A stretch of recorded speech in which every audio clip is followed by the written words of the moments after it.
এদিকে বীরভূমের সদাইপুরে বিজেপি কর্মীর দোকানে বোমা রাখার অভিযোগ। পুলিশ গিয়ে দুটি বোমা উদ্ধার করে। গ্রামে সন্ত্রাস ও আতঙ্ক ছড়াতেই বোমা রাখা হয়েছে। অভিযোগ ওই বিজেপি কর্মীর।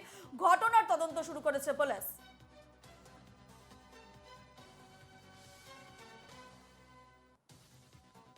বীরভূমে একটি দোকান থেকে বোমা উদ্ধার করা হয়েছে। বীরভূমের সদাইপুরে বিজেপি কর্মীর দোকানে বোমা রাখার অভিযোগ। পুলিশ গিয়ে দুটি বোমা উদ্ধার করেছে। গ্রামে সন্ত্রাস এবং আতঙ্ক ছড়াতেই বোমা রাখা হয়েছে, অভিযোগ ওই বিজেপি কর্মীর। বর্তমান ঘটনার তদন্ত শুরু করেছে পুলিশ। এবার বীরভূমের সদাইপুরে এক বিজেপি কর্মীর দোকান থেকে বোমা রাখার অভিযোগ। পুলিশ গিয়ে এই দুটি বোমা উদ্ধার করেছে। গ্রামের সন্ত্রাস এবং আতঙ্ক ছড়াতে বোমা রাখা হয়েছে বলে অভিযোগ বিজেপি কর্মীর। বর্তমান ঘটনার তদন্ত শুরু করেছে পুলিশ।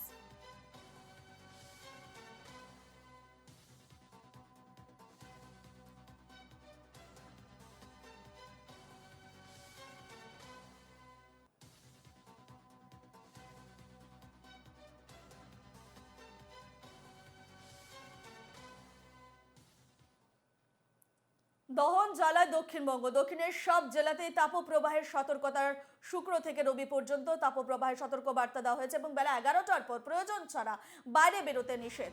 পরামর্শ আলিপুর আবহাওয়া দপ্তরের। উত্তরের নিচের 3 জেলাতেও অস্বস্তিকর গরম এবং উপরের 5 জেলায় বিক্ষিপ্ত বৃষ্টির পূর্বাভাস। দহন জ্বালায় দক্ষিণবঙ্গ। দক্ষিণের সব জেলাতেই তাপপ্রবাহের সতর্কতা। শুক্র থেকে রবি পর্যন্ত তাপপ্রবাহের এই সতর্ক বার্তা। বেলা 11টার পর প্রয়োজন ছাড়া বাইরে বেরোতে নিষেধ করা হয়েছে এবং পরামর্শ দিয়েছে আলিপুর আবহাওয়া দপ্তর যে উত্তরের নিচের 3 জেলাতেও অস্বস্তিকর গরম এবং ওপরের 5 জেলায় বিক্ষিপ্ত বৃষ্টির পূর্বাভাস রয়েছে। আমার সঙ্গে এই মুহূর্তে সরাসরি রয়েছেন আমাদের প্রতিনিধি রক্তিমা দাস। রক্তিমা, একেবারে দহন জ্বালায় দক্ষিণবঙ্গ। দক্ষিণের সব জেলাতেই তাপপ্রবাহের সতর্কতা দেওয়া হয়েছে। আর কোন কোন জেলায় তাপপ্রবাহের সতর্কতা এবং কি জানাচ্ছে, কবে বৃষ্টির সম্ভাবনা রয়েছে, কি জানাচ্ছে আলিপুর আবহাওয়া দপ্তর?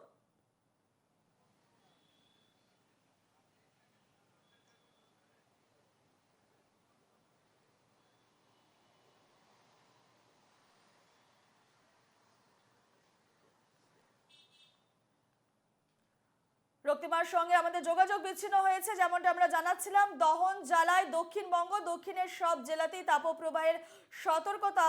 শুক্র থেকে রবি পর্যন্ত তাপপ্রবাহের সতর্ক বার্তা। বেলা 11টার পর প্রয়োজন ছাড়া বাইরে বেরোতে নিষেধ।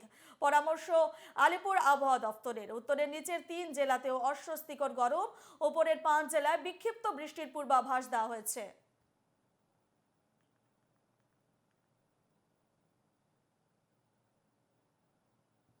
এ বিষয়ে আমরা আরো বিস্তারিত জানবো। আমাদের সঙ্গে সরাসরি রয়েছেন আমাদের প্রতিনিধি রক্তিমা দাস।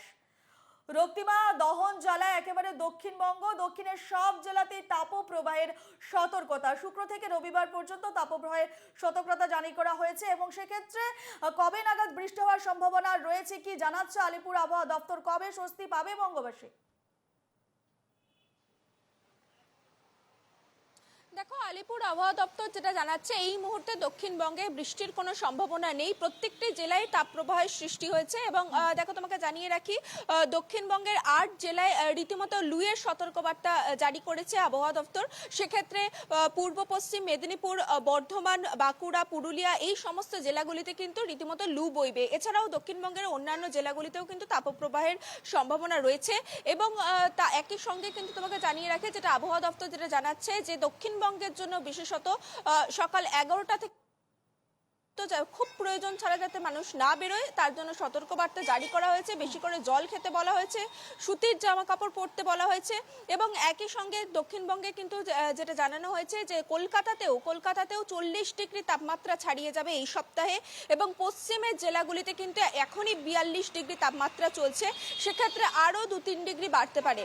এবং দেখো, তোমাকে আরও জানিয়ে রাখি যে আগামীকাল নির্বাচন রয়েছে উত্তরবঙ্গে। সেক্ষেত্রে উত্তরবঙ্গের ওপরের 5 জেলা অর্থাৎ অর্থাৎ দার্জিলিং, কালিম্পং, জলপাইগুড়ি, কোচবিহার এই জেলাগুলিতে বৃষ্টির সম্ভাবনা রয়েছে এবং 30 থেকে 40 কিলোমিটার ঝোড়ো হাওয়া বইতে পারে এবং উত্তরবঙ্গের ওপরের জেলাগুলিতে বৃষ্টির সম্ভাবনা থাকলেও নিচের জেলাগুলিতে কিন্তু 2 থেকে 3 ডিগ্রি তাপমাত্রা বাড়বে এবং একই সঙ্গে সেক্ষেত্রেও উত্তরবঙ্গের যে নিচের জেলাগুলি রয়েছে সেখানেও তাপপ্রবাহের সম্ভাবনা থাকছে এবং কার্যত দক্ষিণবঙ্গের গোটা দক্ষিণবঙ্গ এবং উত্তরবঙ্গের নিচের জেলাগুলিতে কিন্তু আপাতত বৃষ্টির কোনো সম্ভাবনা থাকছে না। রূপা, বেশ ধন্যবাদ তোমাকে রক্তিমা।